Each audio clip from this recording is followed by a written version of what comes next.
안녕하세요. 모스트에서 이번 겨울방학 때 특강을 맡게 된 이동준이라고 합니다. 저는 일단 매스 담당이고요. 이제 저의 양력을 간단하게 소개시켜 드리면,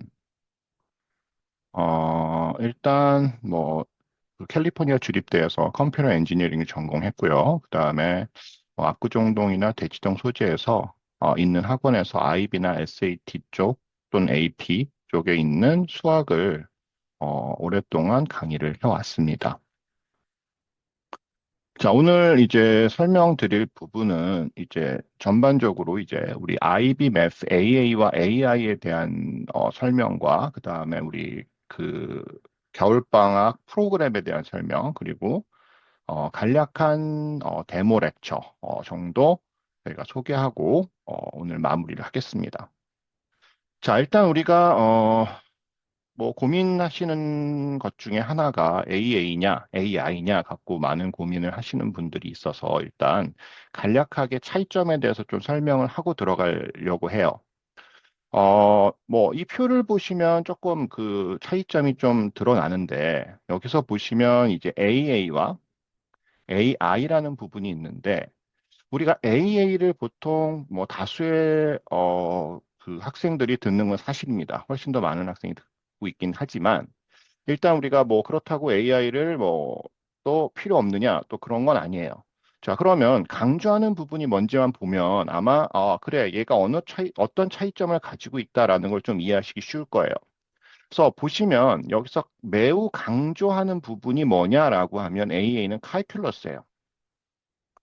자, 그래서 AA 쪽은 칼큘러스를 매우 강조하는 반면에 AI 쪽은 매우 강조하는 게 스태티스틱이에요.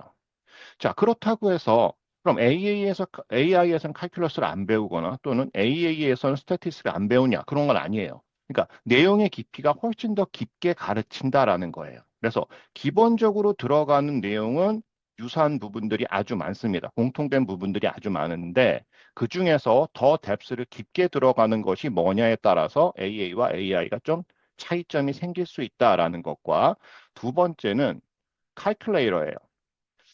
AI의 특성상 데이터 위주의 어떤 그 내용을 강조하다 보니까 데이터를 아날리시스하고 이런 부분들이 대부분 계산기를 통해서 이루어집니다. 그렇기 때문에 AA에서는 Non-Calculator Section이라는 페이퍼 1이 존재하는 반면에 이제 AI 같은 경우는 Non-Calculator Section이 아예 없어요. 그러니까 항상 상시 이제 모든 시험에서 계산기를 쓸 수 있는 그런 형태의 시험을 보게 된다. 이렇게 보시면 돼요. 그래서 이렇게 구분이 된다. 자, 그러면 우리가 이제 이번 겨울방학 때는 우리가 이걸 어떻게 이제 구분이 됐느냐라고 하면 일단 2열 1과 2열 2로 구분을 했는데 AA부터 설명을 드릴게요. 크게 우리가 2열 1과 2열 2를 나눈 기준은 타픽 기준이에요. 그래서 타픽 1부터 3까지랑 4부터 5까지로 나눴어요. 그래서 이 타픽에 대한 간략한 설명은 오늘 프로그램 이후에 다시 잠깐 설명을 드릴 화면이 있으니까 만약에 이해가 잘 안 되시면 그 설명을 좀 들으시면 될 것 같아요. 자, 타픽 1부터 3까지로 이제 우리가 타픽 5개로 나눠져 있는데 그 부분 중에 1부터 3까지를 2열 1에서 배우고 그 다음에 2열 2에서는 나머지 타픽 4, 5인데 이걸 보시면 여기서 가장 많은 부분이 뭐냐면 이게 칼큘러스예요.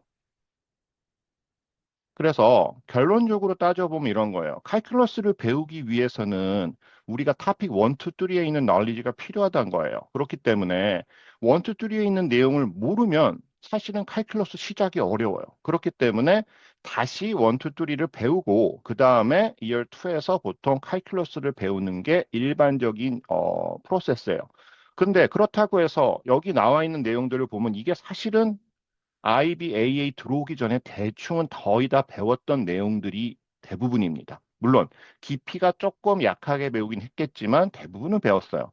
그렇기 때문에 배운 내용을 다시 총정리하면서 어느 게 더 중요한지 배우고 좀 더 뎁스를 깊게 배운 다음에 그 다음에 뭐예요? 칼큘러스로 넘어온다. 그리고 칼큘러스 이외의 내용은 스탯 쪽 내용이 됩니다. 그래서 3주마다 한 번씩 아니 1주마다 한 번씩 목 테스트라는 게 있고요. 그다음에 3주 과정으로 진행을 하게 됩니다. 자, 그리고 우리가 뭐 AI 기준으로 봐도 뭐 전체적인 룰은 유사해요. 그래서 토픽 1, 2, 3, 그러니까 세 개의 토픽을 2열 1으로 놨고요. 그 다음에 4, 5 토픽을 2열 2로 놨고요. 여기서도 역시 칼큘러스가 있습니다. 예, 없다고 생각하시면 안 돼요. AI도 역시 있어요.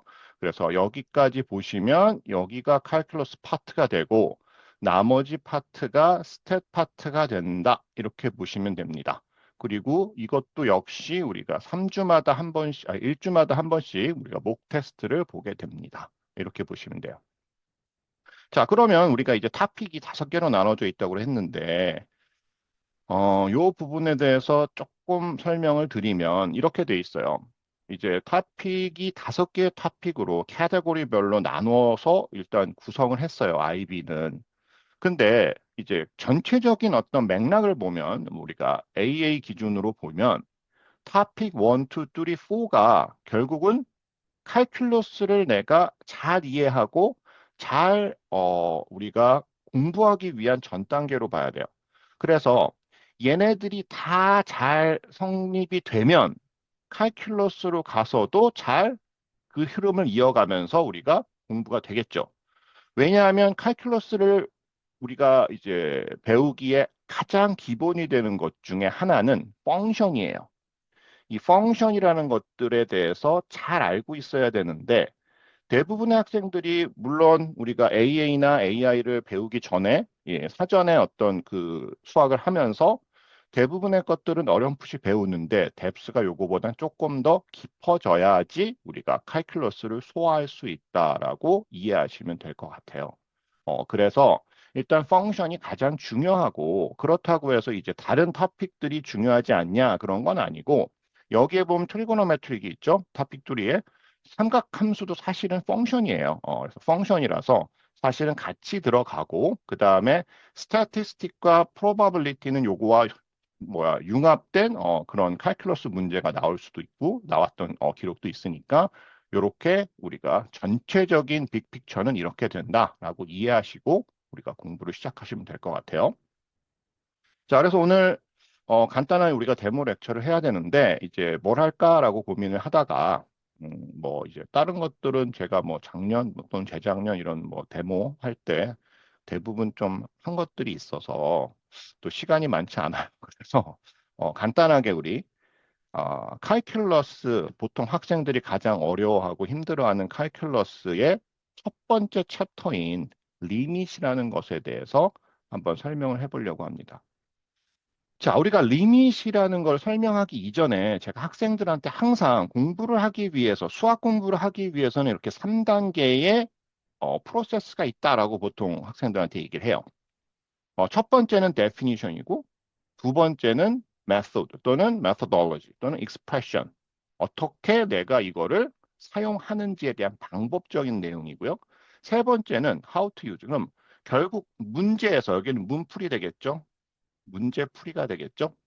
그래서 문제를 풀어 나가면서 얘가 어떻게 어플리케이션에 적용되는지를 우리가 푸는 이 3단계가 완성이 되면 우리가 그 부분을 마스터했다라고 우리가 이해할 수 있습니다.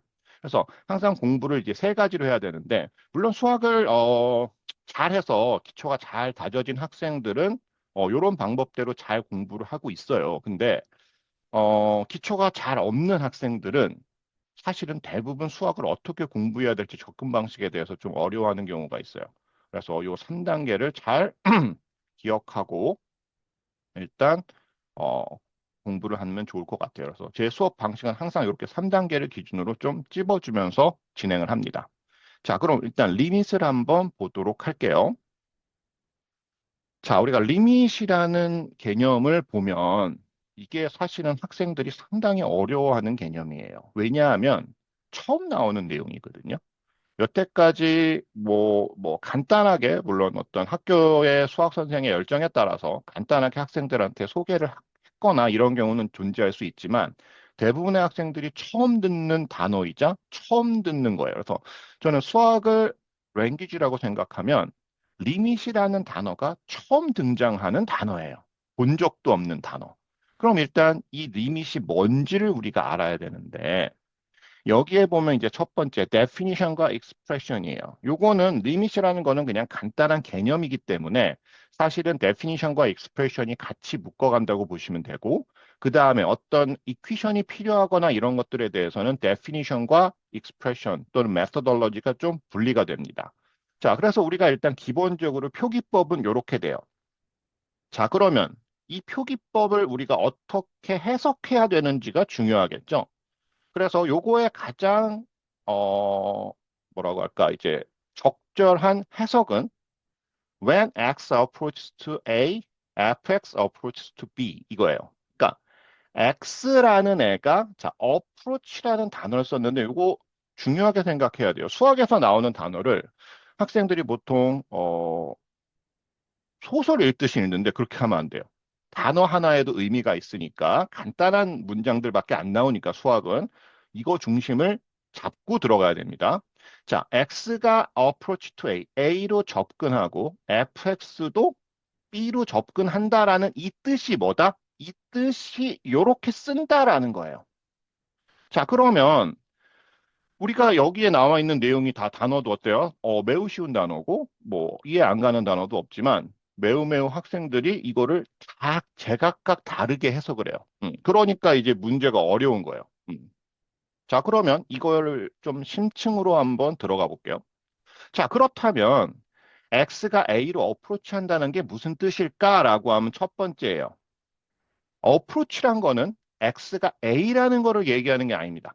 X가 A가 절대 될 수 없어요. X는 절대 A가 아니지만 X가 very very closest number예요. 그러면 A라는 어떤 넘버가 있다고 치면 여기서 가장 가까운 넘버다라는 뜻이에요. 자, 그러면 우리가 예를 한번 들어봅시다. A가 만약에 3이라는 거예요. 그러면 3에 가장 가까운 넘버는 뭘까요? 라고 물어보면 뭐라고 대답할까? 어떤 사람은 그래 3.1, 어떤 사람은 3점, 요거 색깔을 좀 바꿔볼게요. 잘 안 보이네요. 자, 어떤 사람은 3.1이라고 대답할 수도 있고, 어떤 사람은, 아니야. 3.001이야. 어떤 사람은, 3.0을 한 100개 넣었어. 그리고 1이야. 이렇게 얘기할 수 있죠. 자, 어때요? 우리는 답을 할 수 있을까요? 예, 결론은 뭐예요? 답을 할 수 없다예요. 왜? 정해져 있는 넘버가 없기 때문에. 어, 그렇기 때문에 우리는 이걸 어프로치라는 단어를 쓰는 거예요. 자, 그래서 3과 가까운 단어는 이렇게 되는데 또 이렇게 얘기하는 사람도 있어요. 아니에요. 2.99예요. 또는 2.999예요. 이렇게 대답하는 사람도 있죠. 자, 그러니까 3을 기준으로 가까운 넘버는 left side에도 존재하고 right side 두 쪽에 다 존재하게 된다라는 거예요. 그렇기 때문에 우리가 이 approach라는 것은 수학적으로 정확히 그 넘버가 뭔지를 우리가 얘기할 수 없기 때문에 뭘 만든 거예요? 결론은 limit이라는 이런 새로운 단어를 만들었다. 이렇게 생각하시면 돼요. 그러면 이 어프로치 할 때 누가 이 F라는 이 어떤 펑션, 이 안에 들어가는 게 펑션이죠. 이게 펑션인데 이 펑션은 어떤 종류의 펑션이라고요? 토픽 1부터 3에 나오는 펑션들이에요. 예. 펑션이 한두 가지가 아니죠. 예. 그런 펑션들이 이 안에 무작위적으로 들어가니까 그럼 그 펑션에 대해서 우리가 해석하거나 이해할 수 있어야겠죠. 자, 그래서 이 펑션이 들어간다는 거죠. 그래서 결국은 우리가 이 B가 된다는 얘기는 오른쪽에서 접근하는 거를 우리가 x에다가 3의 플러스로 접근한다 그러고요. 왼쪽에서 접근하는 거를 마이너스 쪽에서 접근한다라고 해서 이런 표현을 써요. 그래서 이 두 개의 리밋이 같은 어떤 value로 접근할 때 우리는 이 리밋의 값이 b라고 정의를 내리자라는 게 리밋에 대한 설명입니다. 사실은 이게 끝이에요. 예. 근데 매우 매우 간단한 내용이지만 이게 좀 어려워요. 대부분의 학생들이 이렇게 생각해요. X가 A로 어프로치하면 FA가 결국 B가 되는 거 아닌가요? 아니에요. 우리는 이퀄을 보는 게 아니라 뭐를 본다 그랬죠? 어프로치를 본다 그랬죠? 그러니까 뭐예요? FA는 B가 아니지만 FA가 어디로 어프로치 하는지를 본다. getting closer 하는 넘버를 보는 것을 우리는 뭐라고 한다? 그거를 갖다 리빗의 값이라고 합니다. 라는 거예요. 자, 그러면 이렇게 보면 도대체 뭔 소리야? 너무 어려워. 이렇게 할 수 있으니까 우리가 문제를 한번 보도록 합시다. 자, 어떤 fx가 있고요. 그 다음에 이거의 리밋 값을 한번 구해봅시다. 라고 했어요. 자, x가 0으로 어프로치 할 때 fx가 뭘까요? 라고 물어봤어요. 자, 그러면 이게 그냥 간단하게 쉬운 문제일까요? 라고 하면 조금 생각을 해봐야 되는 문제입니다. 자, 이 문제를 풀기 위한 우리가 미리 알아야 될 knowledge가 뭐가 있을까요? 자, 이 fx의 종족부터 알아야 돼요. 자, 이 종족이 뭐예요? 얘가 rational이야. rational function은 뭐죠? 분수 형태를 가지고 있는 펑션을 갖다 우리가 rational function이라고 해요. 자, 그럼 여기서 딱 머리에 떠올라야 돼요. rational function은 도대체 나는 어떤 특징을 가지고 있을까라고 떠오르면 뭐가 떠올라야 되느냐? 이게 떠올라야 돼요. 도메인과 아심토시라는 게 떠올라야 돼요. 그래서 도메인과 아심토시라는 것은 레이셔널 펑션에서 어떻게 되느냐? 물론 이것까지 다 오늘 설명할 시간이 없으니까 일단 제가 간략하게 그냥 넘어갈게요. 자, 레이셔널 펑션의 도메인은 디노미네이터가 0이 될 수 없어요. 그래서 디노미네이터가 절대 0이 될 수 없는 거를 갖다가 우리는 도메인이라고 해요. 그럼 이 경우에는 어떻게 될까요? x제곱 마이너스 x는 cannot be zero예요. 그럼 무슨 뜻일까요? x와 x 마이너스 1이 cannot be zero니까 결국 x는 cannot be zero, x는 cannot be one 이라는 것이 먼저 자동으로 우리가 머릿속에 나와야 돼요. 자, 이제부터는 이제 그래요. 우리가 AA에 들어오고 하면은 우리가 레셔널 펑션을 보면 기본적으로 도메인은 찾는데 시간이 오래 안 걸려요. 한 3초면 끝나기 때문에 일단 3초 안에 아, 그래, 도메인이 이거구나부터 시작하고 들어가야지 문제 푸는데 큰 그게 없습니다. 어려움이 없습니다. 자, 두 번째는 아심토시예요. 아심토스는 vertical, horizontal, slant라는 세 가지 아심토시 존재하고 보통 이게 레셔널 펑션에서 두드러지게 존재를 하고요. 또 어디에 존재해요? 익스포넨셜과 로그에도 존재를 하죠. 그래서 asymptote라는 단어가 등장하는 펑션은 많지 않아요. 그러니까 그 asymptote라는 그 단어가 어느 펑션과 연관성이 있는지 정도도 머릿속에 알고 있어야 됩니다. 자, 그래서 자, 요렇게 되는데, 자, 그러면 이거를 이제 우리가 시간 관계는 우리가 그래프를 그려보면 너무 좋을 텐데, 보세요. 근데 문제가 항상 그래프를 쉽게 그리는 상태에서 문제가 출제될까요? 그건 아니죠. 예. 그러니까 그래프가 주어지는 경우도 물론 있지만, 그래프가 안 주어지는 경우가 훨씬 많아요. 그러면 그래프를 다 그려서 나는 문제를 풀어야겠다라고 생각하면 사실은 어때요? 어려움이 있을 수 있어요. 자, 오늘은 제가 그래프를 대신 한번 그려봤어요. 자, 이렇게 돼요. 자, 레이셔널 펑션의 그래프 그리는 문제는 많이 출제되는 겁니다. 그래서 이거의 그래프 그리는 거 정도는 알고 있어야 됩니다. 물론 이거요, 강의 시간에 얘기할 예정이에요. 그래서, 레이셔널 펑션, 매우 중요해요. 자, 레이셔널 펑션에 보면 이렇게 됐죠. 제가 도메인이 뭐라 그랬어요? 0이 아니고 1도 아니다. 그래서 0과 1이 될 수 없고, 그 다음에 여기에는 아심토시 있는데 vertical asymptote는 x equal 1이 vertical asymptote이고 horizontal asymptote는 y equal 0예요. 그래서 두 개의 asymptote이 존재하는데 우리가 재미있는 것은 이거예요. 어, x가 0일 때, 자, 이거 중요한 건 x가 0일 때 어떤 일이 벌어지냐는 거예요. x가 0일 때. x가 0일 때는 이거를 갖다가 우리가 만약에 그래프를 그린다라고 하면 어떻게 그릴까요? x의 x 스퀘어 마이너스 x인데 여기서 심플리파이를 하면 하나씩 없어지니까 1 오버 x 마이너스 1의 그래프가 그려져요. 자, 그래서 얘는 뭐예요? 엄밀히 말하면 얘가 1 오버 x 마이너스 1의 그래프예요. 근데 여기에서는 뭐가 우리가 더 추가해야 되죠? 도메인을 추가해야 돼요. 그래서 원 오브 x 마이너스 1을 보면 내가 1이 도메인이 아니라는 걸 알 수 있지만 뭐예요? 0도 아니라는 걸 알고 있어야 돼요. 그러니까 0에서 어떤 일이 생긴다? 홀이 생긴다. 음. 자, 그러니까 x가 0으로 어프로치한다. x의 값이 0으로 계속 어프로치하고 왼쪽 오른쪽에서 둘 다 0으로 어프로치할 때 그럼 이 fx 이 펑션의 값은 어디로 어프로치할까요? 라고 하면 어디예요? 마이너스 1이 된다 이 뜻이에요. 그러면 이 뜻이 이런 걸까요? 이 펑션에다가 0을 넣으면 마이너스 1이 나온다는 뜻일까요? 이 뜻은 아니다 이런 뜻이에요. 음. 그래서 우리가 이렇게 리밋 문제를 개념을 가지고 풀어야 되는 문제가 요즘에 점점 추세가 더 많아져요. 개념을 가지고 풀어야지만 문제가 풀리는 것들을. 그래서 오늘 간략하게 좀 설명을 해봤는데, 이제 뭐 겨울방학 특강이 되면 좀 더 자세하고 프로세스가 체계적으로 우리가 진행을 할 예정입니다. 그래서 여름방학 때 보도록 하겠습니다. 저희 오늘 데모는 여기서 끝내도록 하겠습니다. 감사합니다.